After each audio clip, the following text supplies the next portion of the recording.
You're probably far right too, probably. I mean, probably. I think we all are now, aren't we? Everyone's far right now.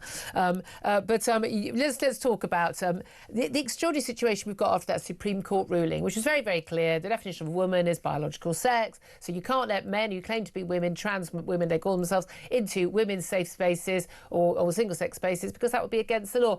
We're still waiting for a formal final judgment from the Equality and Human Rights Commission. But meanwhile, shops and leisure centres and gyms and things have been told they can actually question someone who is trans, who is trying to access a single-sex space who they don't believe is that sex. What can they do in that circumstance?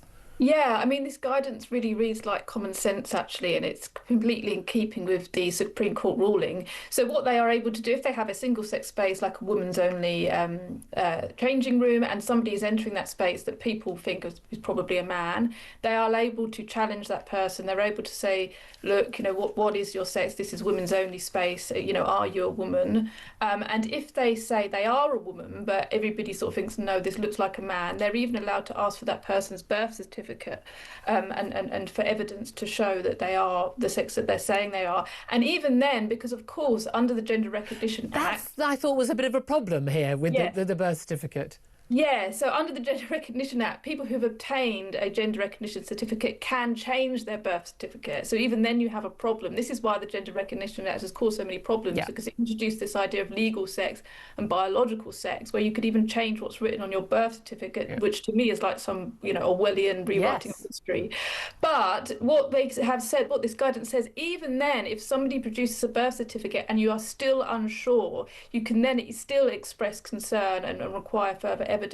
So this does give a lot of power back to employers and managers to be able to challenge. But the question is whether they'll want to or not. Again, as long as they say they're not rude or offensive and they're not, shouting abuse or anything, they're not being, just simply, I'm so sorry, I'm just not sure, I'm not able to give you access. Now, I'm sure there'll be some situations where things go a bit wrong and people get, there are wrong decisions made. But again, this is about protecting women's, people talk about dignity, but safety ultimately. Women not wanting to get naked, to be changing clothes, to be in an enclosed space with a man, a physical man, when they believe that they should be in a single-sex space. There was a reason why we had those in the first place.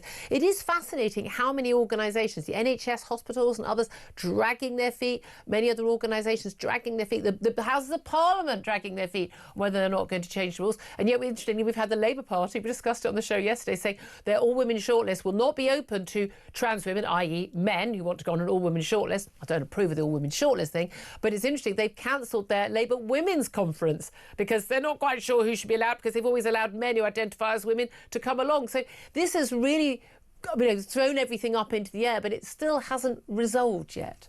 Yeah, I think people are still adjusting, but I do welcome this guidance because it does say that if you have a single-sex space, you claim it's a single-sex space, but you allow in transgender people, it ceases to be a single-sex space. What you actually do is you open up yourself to claims of sex discrimination, because if you allow in, for example, a man who says he's a woman into a woman's only space, but you don't allow in an ordinary man, well, you're actually discriminating against him, because why can't he be allowed in and the other man can? It's just mindless, isn't it? It's always interesting that we never end up talking about trans men, i.e. women who identify as men, wanting to use the men's loos. I mean, there's an occasional person on social media. It never seems to be an issue. It always seems to be men wanting to access women when they're vulnerable or undressed, isn't it? It's weird, that.